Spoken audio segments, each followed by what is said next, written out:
Alright, here's a little something to remember to 2024 TCG Collector Cup with. It's Damien on Memento.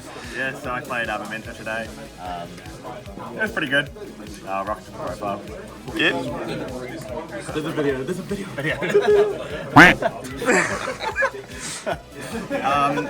So I played 3 Witch. Yep. 3 Horse. Gaddick. I'll just go through all the Memento names here.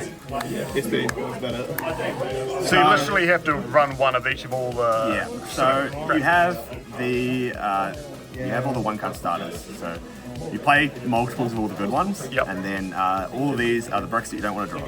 Yeah. So these all kind of do the same thing. They do the full combo on their own. Gaddick is good in grind game. Akiran's a new one, which is really good for grind game as well, and adds back your banished Memento cards. Yep. Mace is a snatch steal where you control the big guy. Sheep is a fusion summon. Goblin is a goblin, funnily enough, but also sends 2 cards from deck to grave. And Combined Creation is like the boss monster of the deck. Card's crazy.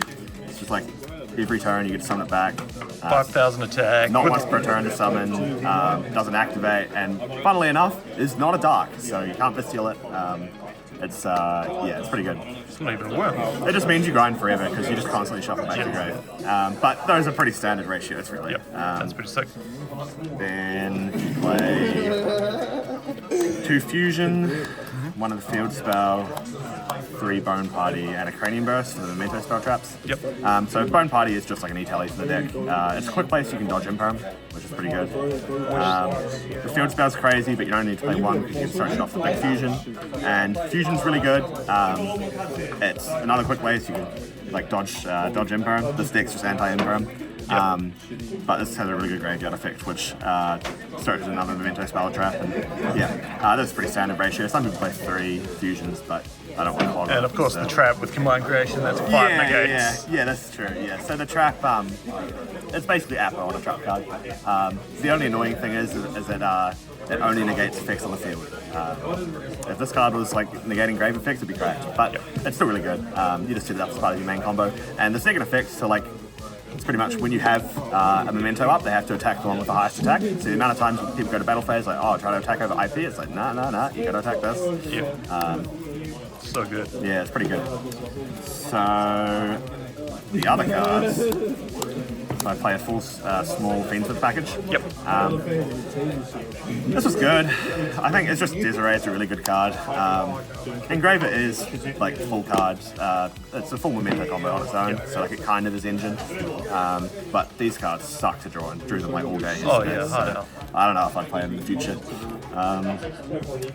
Play a Rhoda, Goblin Biker, Pot, Cool Buy, and 1-for-1. That's just engine. Yeah, is that breakout just to search for Memento Goblin? Yes, yeah, so there's a Goblin by name. And it's a quick play and tributes the cost. So if you like normal Witch, and they try to Imperm it, you just chain this, tribute it off, get Goblin, search off Witch. So it's pretty crazy, but like, I only play 1 Goblin, so I really don't want to play more than one of this. You have to play Cool Buy in this deck because you just want to shift it.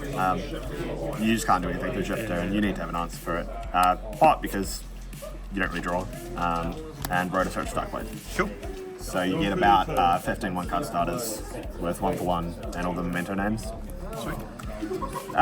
For non-engine, I played Triple Droll, Triple Ash, Double Ogre, Triple Imperm, and 2 Droplets. Cool. So the question on everyone's lips, in the age of rarity collection, why the hell do you have mismatching golden locks? Just ignore that.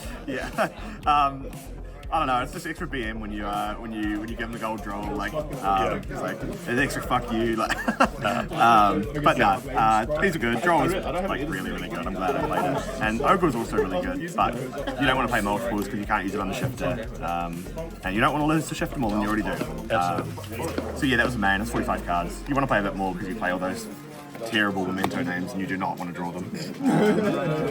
For the extra, so you play, for the Memento names, you play 1 Twin and 2 Creation King. Creation King's nuts. Has 3 crazy effects. I won't go into it, but it's a really important combo piece, and you can send himself with his effect to to the grave, Yep. and he banishes such a field spell. So he's really good. And Twin Dragon, some people play 2, but if you play 2, you're bad. You only need 1, because you can always shuffle it back with the fusion and make it get on their turn. These are just combo pieces though. Then for the Fiendsmiths, pretty standard aside from 1. You're playing Fiendsmith. And this. Yeah, so, that like, too. of course you're That playing these counts. cards. Yeah. And then I'm also playing the Baphomet, which I will explain Okay. in a bit. I think you might need to. Yeah.